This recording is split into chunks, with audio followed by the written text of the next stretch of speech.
Welcome to the STEM Pathways podcast, where we delve into the fascinating world of science, technology, engineering, and math. I'm your host, Rohan Sharma, a passionate explorer of all things STEM.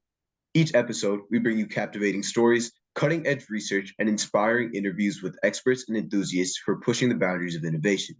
Whether you're a student, a professional, or just curious about how the world works, join us as we unlock the mysteries of the universe and explore the endless possibilities of STEM. Let's get started.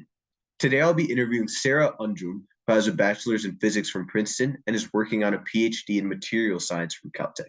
How are you doing today? I'm doing well. Thanks for asking. How about you? I'm doing good. So to start off with, I wanted to ask what your experience was like in high school and how you're involved with STEM.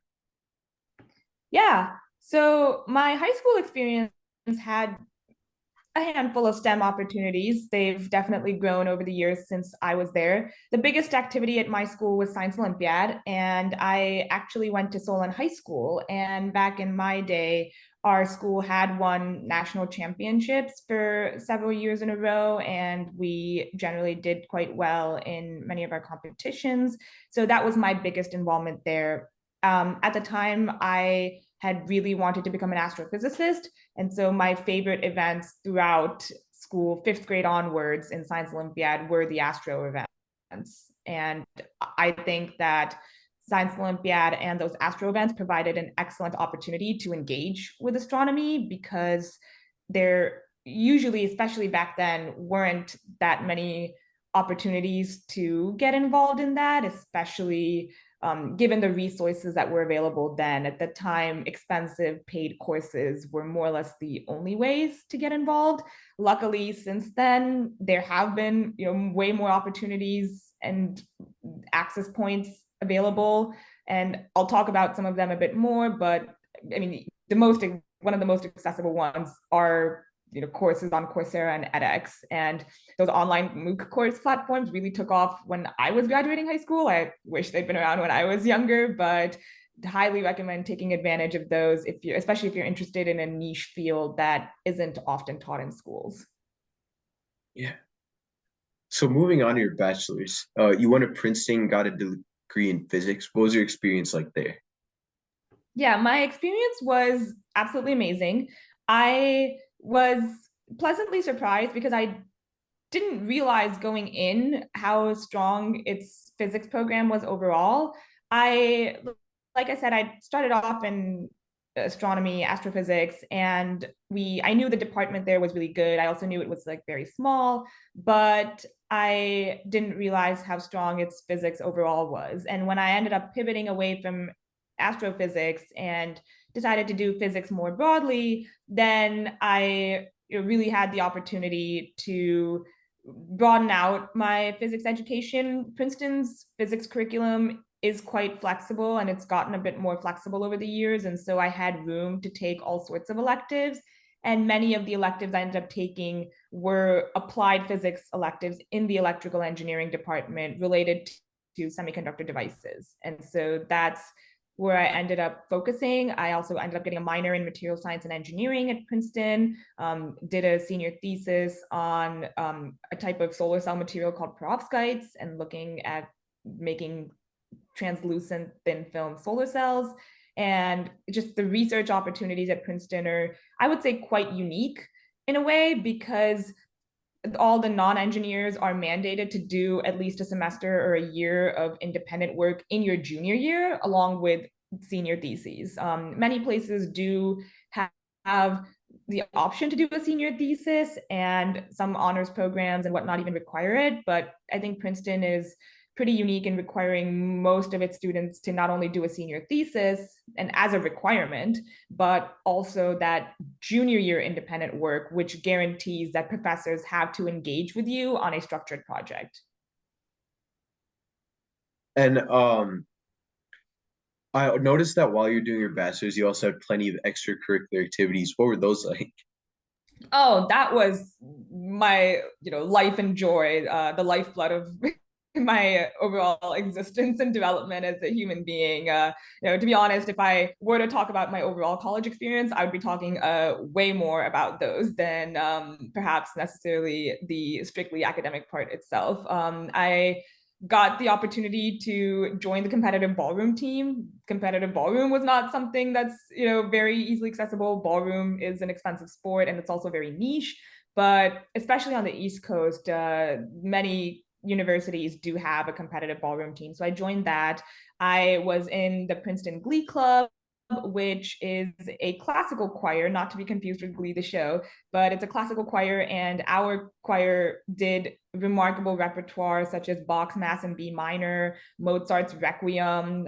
Some of those movements can be pretty famous. Handel's Dixit Dominus. So major choral masterpieces. And I was lucky enough, our club was funded well enough that the entire choir was able to go on tour every other year abroad, and it was all paid for. And so I got to visit South Africa and Spain and sing and perform in different churches and venues with my undergrad choir. And the choir itself, it had remarkable vocal talent, including people who had sung in the Met Opera since the age of 7, and I hadn't even gotten to do choir in high school. And so the fact that I was lucky enough to be in a group with such world-class talent was just an experience unlike any other. And then I also did some other performing arts things, such as I was in the opera group for a semester. I did this K-pop dance group my senior year, and one of the things I was proudest of was that I revamped our undergrad society of physics students my senior year, and I hosted a variety of interdisciplinary talks. I introduced students to different sessions about our interdisciplinary minors, and the finale was I invited Merritt Moore, who was a Forbes 30 under 30 professional ballerina and atomic physicist, to campus. I mean, as a performing arts person who also, was a physicist, I found her incredibly perfect and amazing and inspirational. And it was such an amazing opportunity to be able to invite her to campus to speak and to hear from her. And, Princeton's immense resources made all of those experiences possible. Yeah. Can you talk a little more specifically about all the interdisciplinary talks that you had? Yeah. So before I got involved with the Society of Physics Students, it hadn't been very active, and I think we had once a month talks from some physics professors. But as a physicist who was taking a bunch of classes in the electrical engineering department, and Princeton doesn't have a formal applied physics department, so all of its applied physics is kind of shunted off into the engineering departments. I wanted to invite professors from other departments who were doing physics related research to give talks. And so, I asked, my advisor from the electrical engineering department who was working on lasers, for instance, to give a talk, or I asked a chemistry professor to give a, physical chemistry talk. And I'd done surveys of students and really heavily advertised the club to the kids and like the incoming student Facebook page and even the current classes. And with a lot of my promo efforts and the surveys, it showed that the students themselves were also interested in hearing other department talks. It wasn't just me. And so based on the survey results, I invited professors from some of the more popular departments to give those talks, and that way I was able to introduce students to physics related stuff that was going on outside of the physics department. Yeah. No, that sounds really interesting. Wait, so Princeton doesn't have like a physics department, and then they just kind of group you in with No. They have physics, but they don't have applied physics. And many schools have a formal applied physics department. But at Princeton, all of the applied physics research is shunted off into the engineering departments, with the exception of biophysics. I think there is a lot of biophysics that is under the physics department umbrella at Princeton. But if you want to do lasers or semiconductor devices, you have to hop on over to the electrical engineering department. Yeah. Can you talk a little more specifically about how applied physics is just different from a normal physics major? Yeah, I mean, a lot of it depends on the individual school and the level of flexibility in the curriculum and what umbrella the particular department decides to put coursework and research in. So you really have to look by university, quite honestly. But like broadly speaking, I think applied physics generally ventures out into some of maybe more niche topics, like, and that are, well, more applied, such as, the biggest one, the one that I'm most familiar with is, semiconductor physics and devices. So anything about, like, the transistors and the solar cells and trying to make, the faster computer chips, or, and that's all tends to be more applied.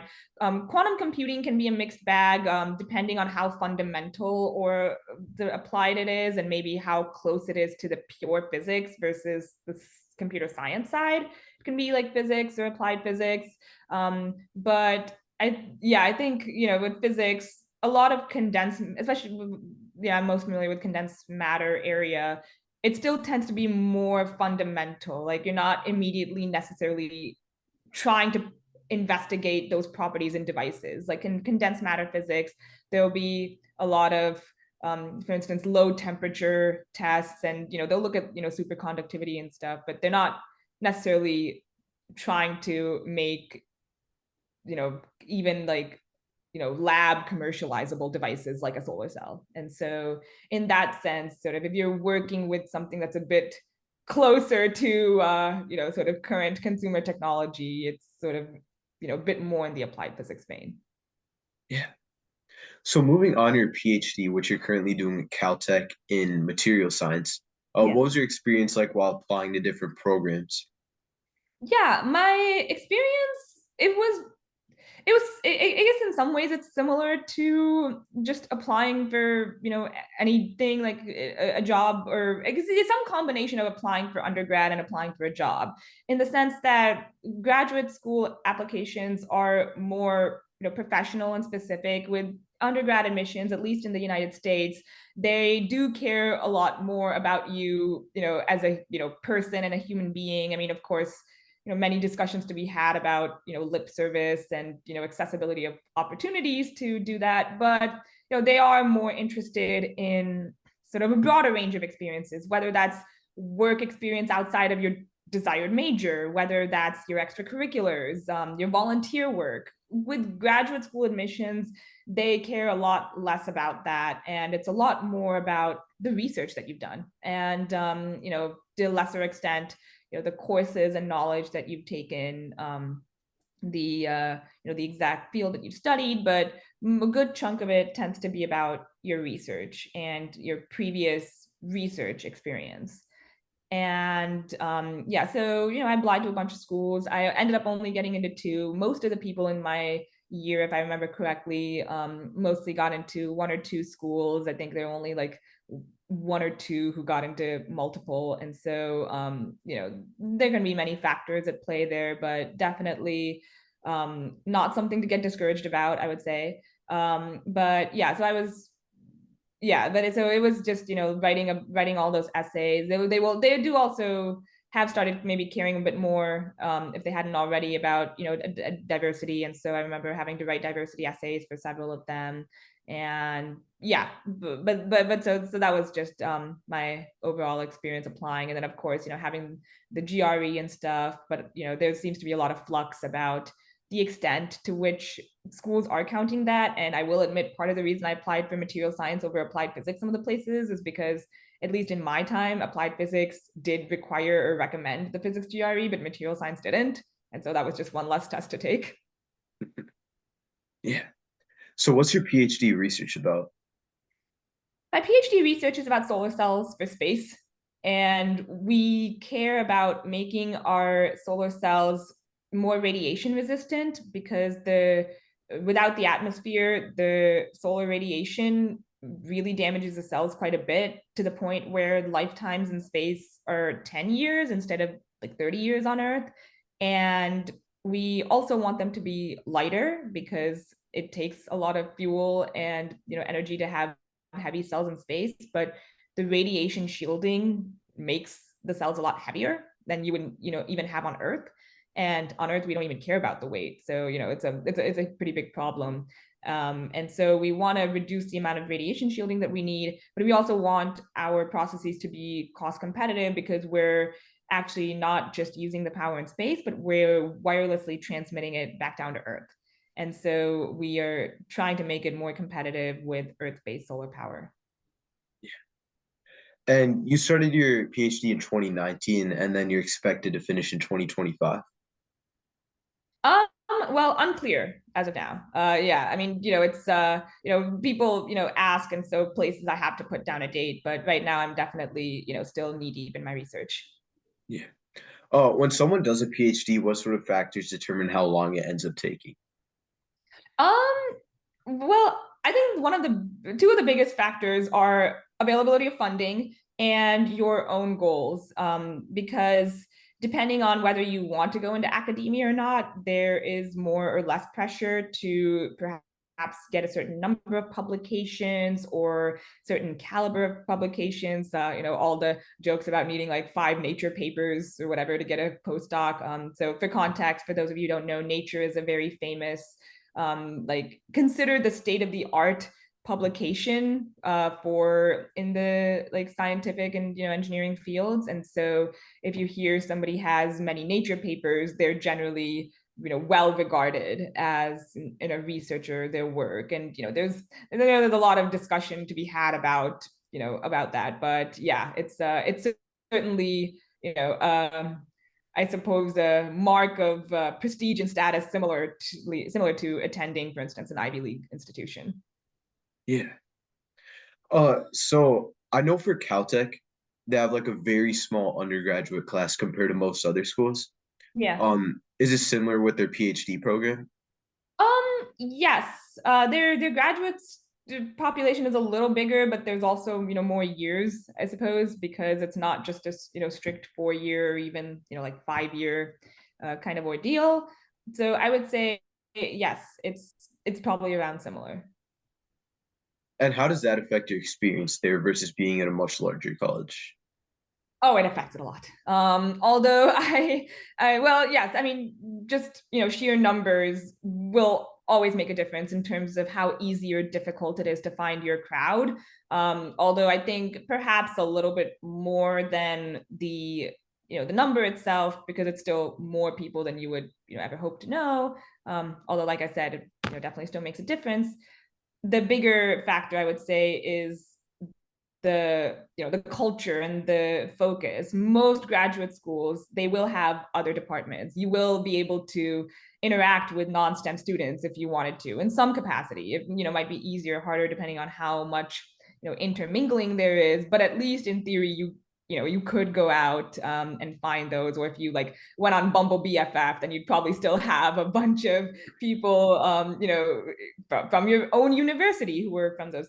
Caltech is almost entirely STEM. And to the extent that we have humanities and social sciences, which for the graduate program is mostly economics, the culture is so like they kind of do their own thing and they're like siphoned off. And honestly, it just seems like the rest of us don't even realize they exist. And that's which is, I feel, very like depressing. At least, I don't know, whenever I see things, for instance, highlighted on our, newsletters and stuff, I don't see like the economic stuff like nearly enough. And so yeah, it's like we don't even the rest of us don't even seem to realize that there's and so that really affects it. As somebody who's very interested in the performing arts, also it seems like a lot of graduate students kind of, especially the Caltech ones, ditch that when they come to graduate school. And so it yeah, and if you're very outdoorsy, then you can find your crowd. But if you're more into like the performing arts like I am, it can be a bit more challenging. I would say that a place like Princeton, or even like a Stanford, and or even like Santa Barbara, which was the other school I'd gotten into, like any place that you would have people who would like focus primarily on that, it would be easier to find a larger variety. Yeah. Uh, and then further on that, going back to your extracurriculars, which ones are you involved in right now? Yeah, I am involved in quite a few extracurriculars. I do play violin in the chamber groups, and I think that the chamber groups do tend to attract most of the performing arts oriented graduate students because it's so flexible. It's like 1 hour a week, and we can reschedule if needed. And so so I was involved in that. I used to be involved in the Caltech Glee Club, and I was also in one of the a cappella choirs on campus. That was a really fun experience. And I'm a leader in the Caltech Entrepreneurship Club, where I've invited many, venture capitalists to campus and organized events with students there. And I also do dance on campus, and I do like that, the art scene is more accessible than it is at, more competitive schools like Princeton, just because it's smaller, and there's you don't have as many people, for instance, who necessarily have been like dancing since the age of 3, for instance, as you do at some of the bigger schools. And so the opportunities aren't audition based. And so, you can participate in the dance show as a soloist, you can participate through their groups, and their groups are very open. You show up to rehearsal and you put in the work. It's not an, audition based thing. And so those opportunities have been really nice.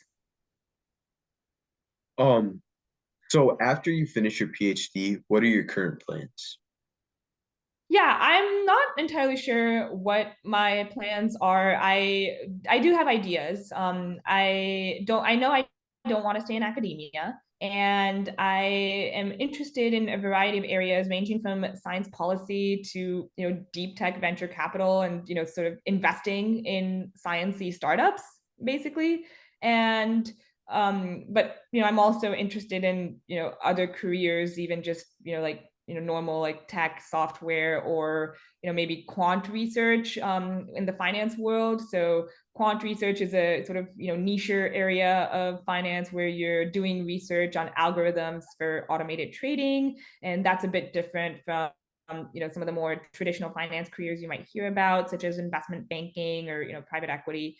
And yeah, so that could be a nice spot for finance oriented careers for someone with my background. Although, of course, you can certainly break into careers that don't, exclusively recruit PhDs. But yeah, those are just some of the options that I'm considering.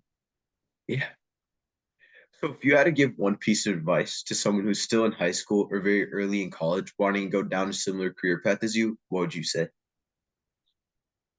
I would say learn as much as you can about the potential careers that you're considering, but all and think really carefully about how it would fit in with your personality and your work style and what you want in your life. Like, think really carefully about what you actually want in your life and how this would fit in, and what kind of a person you are, and how whether the career path encourages a work style that's compatible with your personality. Because there are there is, like, to the extent that pay is a concern, like there's always pathways where you can end up better or worse paid and still do some of the kind of work that you're thinking of.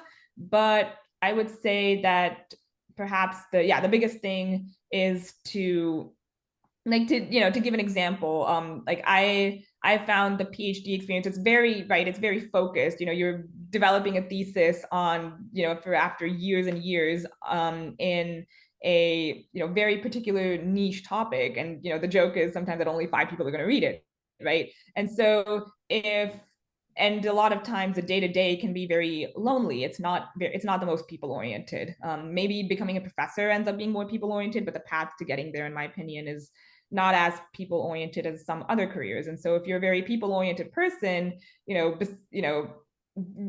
setting aside, for instance, so the prestige of a PhD and all, you might really want to think about, will I be happy? And even in the like, even with what I found the hard way is that even summer research experiences don't truly give you an idea of what what it would be like. Because with summer research experiences, no matter how badly your project is going, you write up a report about it and you move on with your life, unless you're doing the research at your university and you're continuing it into the school year. But what you really want to think about is, given the nature of this work, is this something that I could see myself doing day in and day out when things aren't going as I expect, and like maybe not in a PhD, but in other careers, right? You have a fixed deadline. Like, is this work style environment conducive to the way I work?